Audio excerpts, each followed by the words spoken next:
Olá, amigos. Eu estava lendo o jornal de hoje e vi uma entrevista interessante com o Hélio Rocha, que completa 90 anos, né? Muita energia e tudo. Professor Hélio Rocha. Eu também fui aluno dele. Bom, o que me chamou a atenção nas palavras de Hélio Rocha foi quando o repórter perguntou: como se conquista o aluno? A formação acadêmica é suficiente para gerar um professor? E a resposta do professor Hélio Rocha foi brilhante. Ele diz que há 3 tipos de professores aqui no jornal: o professor por profissão, o professor por vocação e o professor por aberração. Quando eu li isso, eu vi tudo o que eu sempre encontro por aí. Professor, quem é o professor por profissão, segundo o professor Hélio Rocha? É aquele que precisa sobreviver. E para isso passa os conteúdos para os seus alunos. Ele é pontual, é assíduo, cumpre com as exigências legais, tem formação na área. Quem é o professor por aberração? Por aberração são os que poderiam ser qualquer coisa, menos professores, mas que não se sabe como foram parar numa sala de aula. Nós temos encontrado isso constantemente. E quem é o professor por vocação? Ah, sim, esse tem todas as características do professor por profissão, mas com um diferencial. Ele quer dar endereço aos seus alunos. Por isso ele tem que cobrar sua responsabilidade, estimula-o a descobrir também suas habilidades, faz seus olhos brilharem a cada aula, ou seja, estimula através do seu exemplo, do exemplo de entusiasmo pela matéria, pelo ensino, por aquilo que ele faz. Pois bem, essa reportagem do professor Hélio Rocha é brilhante. Essas características 3 que ele põe para os professores faz com que a gente tenha que refletir um pouco. Vamos pensar um pouquinho sobre isso? Vamos pensar sobre que tipo de professor nós somos. Será que nós somos por profissão? Será que nós somos por vocação? Ou será que nós estamos enquadrados naquela aberração que o professor Hélio Rocha colocou tão bem ali? Gente, se nós não tomarmos cuidado, nós seremos essa aberração. Pode ter certeza disso. Por quê? Mesmo sendo por profissão, seremos uma aberração. E às vezes, mesmo tendo vocação, acabamos caindo nessa aberração. Tudo depende de uma coisa muito importante. Ou nós somos um exemplo constante de entusiasmo por aquilo que nós estamos falando, por aquilo que nós estamos ensinando, e assim fazemos o aluno também achar que aquilo é uma maravilha e ficar tentando buscar mais conhecimento sobre aquilo, pesquisar mais sobre o assunto.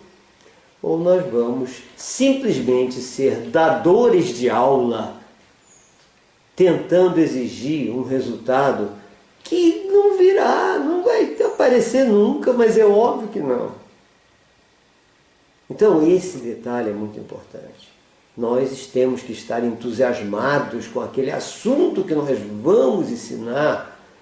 Senão é melhor a gente sair disso. Vamos vender chuchu na feira. Tomate até, que está dando dinheiro agora. Mas dar aula, formar mentes, nós vamos estar deformando mentes, nós vamos estar desestimulando gente o tempo todo. Já não basta as próprias famílias desestimularem seus filhos. Tenho encontrado muito isso também. Famílias que chegam para seus filhos e dizem: não, para que você estudar? Vamos arranjar um emprego, o importante é ter carteira assinada. Sim, carteira assinada está na dependência de uma demissão daqui para ali. Então, vamos raciocinar e vamos pensar. Nós temos que estar entusiasmados com aquilo que fazemos, principalmente o professor. Isso em todas as profissões, mas o professor é fundamental, porque ele está formando todas as demais profissões. E para estar entusiasmado, óbvio que nós temos que estar bem. Então, para nós estarmos bem, que é a obrigação nossa de professor, nós temos que lembrar que a nossa vida não é só a sala de aula. Porque não adianta nós querermos estar bem em sala de aula, estarmos entusiasmados com aquilo que nós fazemos, se nós não estamos bem em casa. Então, o ponto de partida para o professor ser o professor de vocação e realmente formar bem seus alunos é ele estar resolvido consigo mesmo, com a sua família, com o seu cônjuge, com seus filhos, na sua casa. Não é ficar milionário não, não é ter dinheiro não é dinheiro sobrando não é poder ir a cinema não é nada disso. É estar bem emocionalmente com o seu cônjuge e com os seus filhos. Lembro de momentos em que eu criança, meu pai não era professor, mas foi em momentos professor, e nós passamos certas necessidades. Nem por isso ele estava mal. Passar necessidade, se estivermos bem emocionalmente com o nosso cônjuge e nossa família, passa despercebido, desapercebido, isso aí não interfere. O importante é estar bem. Então é importante o quê? Primeiro, vamos fazer uma análise da nossa relação familiar. Vamos rever todos os problemas da relação familiar, assumir não a culpa por alguma coisa que esteja dando errado, mas a responsabilidade pelo reparo daquilo. Se é o cônjuge que é intolerante, vamos ser tolerantes.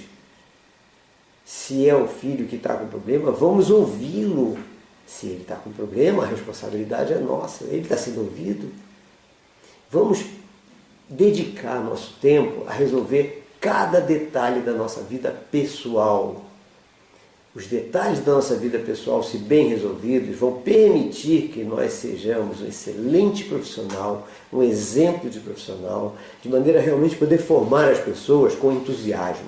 O professor precisa disso. Todas as profissões precisam disso. O professor, principalmente, precisa disso. Então, gente, aproveitando esse artigo falando sobre o professor Hélio Rocha, vamos refletir. Quem somos nós? Professor por profissão? Professor por vocação? Ou aberrações em sala de aula? Um abraço a todos.